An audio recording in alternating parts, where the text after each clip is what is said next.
भक्ति भक्ति भगवंत गुरु चतुर नाम बपुए, इनके पद बंधन किए नासे विघ्न अनेक। बोले राजा रामचंद्र भगवान की जय। क्या आप लोग जानते हैं कि आज भी जगन्नाथपुरी में भगवान जगन्नाथ जी को खिचड़ी का भोग क्यों लगता है? ठाकुर जी हमेशा भक्तों के अधीन है। बस अधीन करने वाला समर्पण चाहिए और निष्ठा चाहिए। अगर जिस भक्त के पास में भगवान के प्रति शुद्ध शरणागति और निष्ठा है तो समझ लीजिए कि ठाकुर जी बस में हैं, क्योंकि भक्त के ही बस में भगवान होते हैं। ऐसा ही एक चरित्र आता है श्री कर्माबाई जी का। आप लोगों ने सुना होगा कि कर्माबाई जी की खिचड़ी बड़ी प्रसिद्ध है। कर्माबाई जी भगवान जगन्नाथ जी की, श्याम सुंदर जी की परम भक्त। सुबह सुबह जाग करके खिचड़ी बनाया करते थी और खिचड़ी का भोग भगवान जगन्नाथ जी को लगाया करते थे। एक बार उनके यहाँ संत पधारे। संतों ने देखा कि कर्माबाई तो अपवित्र तरीके से भगवान का प्रसाद सिद्ध कर रही है, तो उन संतों ने कर्माबाई जी से कहा कि कर्मा, स्नान कर लिया करो और थोड़ा पवित्रता का ध्यान रखा करो, इसके बाद में तुम खिचड़ी बना के भगवान श्याम सुंदर का भोग लगाया करो। कर्मा ने कहा कि ठीक है। तो अगले दिन कर्माबाई ने बड़े शुद्ध तरीके से स्नान करके, बड़े साफ सफाई करके और भगवान का भोग तैयार करने लगी। लेकिन ये सब करते करते कर्माबाई जी को विलंब हो गया।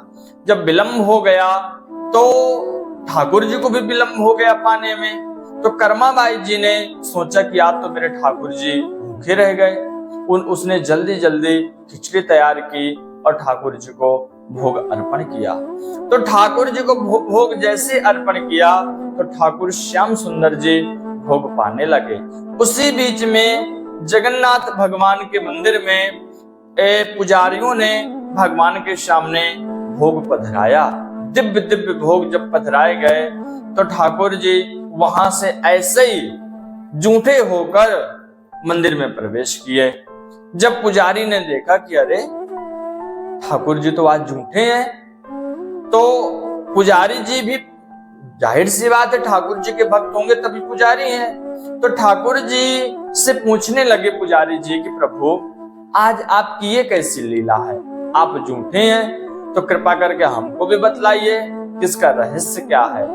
तब भगवान जगन्नाथ जी ने सारा वृतांत बताया कि पुजारी जी, आज जो मेरी भक्त है कर्मा, आज उसको देरी हो गई।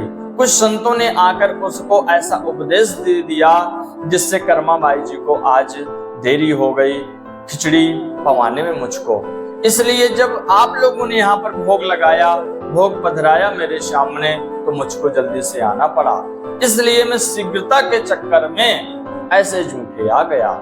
तब पुजारी ने जब ये सब जाना तो पुजारी जी की आंखों से अश्रुधारा बहने लगी और देखा कि देखो ठाकुर जी कितने प्रेम के प्यासे हैं, कितने करुणा वाले हैं कि कैसे भी परिस्थिति में इनको अर्पण किया जाए, बस सिर्फ प्रेम हो तो ठाकुर जी कैसे स्वीकार कर लेते हैं। पुजारी जी ने कोशिश की, उन संतों को ढूंढा, उन संतों को ढूंढते हुए उनको समझाया कि ऐसी ऐसी बातें है। तब उन संतों ने वापस आकर के कर्माबाई से कहा कि कर्मा, तुम जैसे भोग लगाती थी, जैसे प्रसाद तैयार करती थी, तुम वैसे ही करो और तुम इतनी पवित्रता के चक्कर में ना पड़ो। तब कर्माबाई जी पुनः वैसे करने लगी और ठाकुर जी को नित्य प्रतिदिन खिचड़ी का भोग लगाने लगे। इसलिए आज भी भगवान जगन्नाथ जी को सर्वप्रथम खिचड़ी का ही भोग लगता है।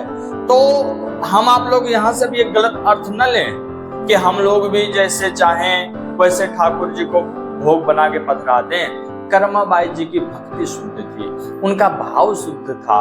वैसे भक्ति आ जाए तो कोई दिक्कत नहीं है, लेकिन जब तक वैसी भक्ति नहीं आती तब तक हमें सब चीजों का ध्यान रखना चाहिए। बड़ी पवित्रता से, बहुत सावधानी से ठाकुर जी को भोग तैयार करके उनको पधराना चाहिए। और हम ये ना सोचें कि कर्माबाई जी को संतों ने ऐसा कहा तो हम लोग भी जैसे चाहे वैसे ठाकुर जी भोग लगाएं। तो हम फिर एक बार पुनः कह रहे हैं कि कर्माबाई जी की तरह भक्ति होना आवश्यक है। जब वैसी भक्ति हो जाती है तो फिर कोई बात ही नहीं होती। बोले राजा रामचंद्र भगवान की जय, जगन्नाथ भगवान की जय।